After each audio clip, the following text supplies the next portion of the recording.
Hi, this is Ken Lake with MAC's Technical Market Update for Friday, March 31st. As you should know by now, USDA March 31st planting intentions and quarterly stocks report is out. I'm not going to beleaguer the numbers. I'm sure you've seen them, but on the surface, a little bit friendly corn, not so friendly soybeans, and pretty neutral, which makes wheat actually kind of friendly. Let me jump right into the numbers, and the biggest risk that we have today is from the soybean values. As you can see, the soybeans are on a continued break in anticipation of an additional 6 million acres of soybeans in the 2017 planting season. The debate will now begin to see whether we will actually plant those or not. I think one of the problems with believing that we will plant 6 million acres additional soybeans is this chart right here, December corn. I mean, December corn at 388 tonight is only about 15 cents a bushel above the old high that we set here a few weeks ago. I-state corn farmers, for example, in Iowa, 260 bushel average yield for 2016. I mean, these guys, even though the numbers indicate tonight that we're going to see quite a bit of switch from corn to beans, even in Iowa, the percentage isn't that big. And when you get all said and done, I-state corn guys are actually anyone with decent corn ground wants to plant corn and not soybeans. So really depends on the next 2 weeks' weather. If we do get in the field, southern Illinois, second week of April, and we have some open weather in April to get corn planted, then we will likely not see a 4 million acre decrease in corn, and we will likely not see a 6 million acre increase in soybeans.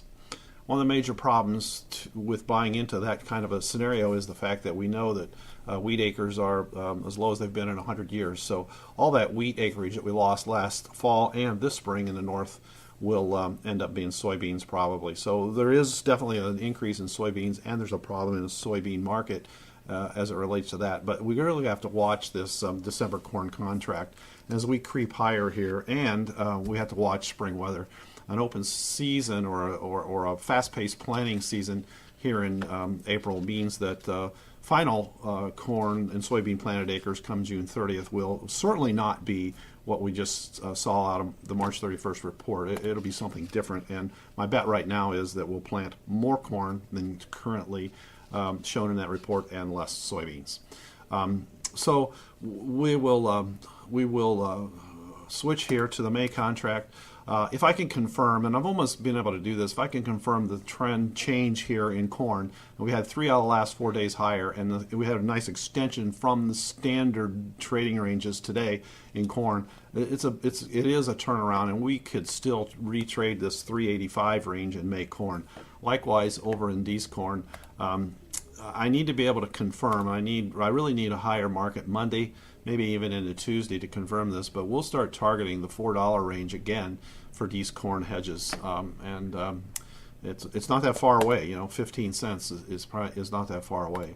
Our big problem is soybeans. We've been oversold for a long, long time, and one of the problems with getting too married to this idea of watching momentum indicators is the fact that as the market drops like this, or as it goes higher like this, we can stay either overbought or oversold for quite some time. So all I can say here is that this market is oversold. It's due for a correction higher, but we can stay here for quite some time. Short term, there's no indication that this bean market's going to turn around. We really need some buying interest on breaks, and many analysts up till today had said that if we see a big break in soybeans, we should see some buying interest here from the end user.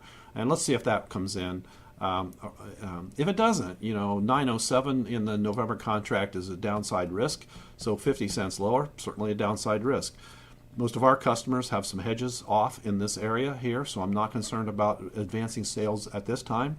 But if you do think you need to catch up and get some coverage and believe that we can drop another 50, because honestly, if we drop that 50, it's another 50 lower until we get to 870, because the long-term support's way down here. And we will certainly go there if we plant those 6 million acres, get them up, get them watered, and harvest the things. But we've got quite some time before that is indicated. And as a matter of fact, you should think in terms of being able to have 2 more times to market corn and soybeans yet this growing season.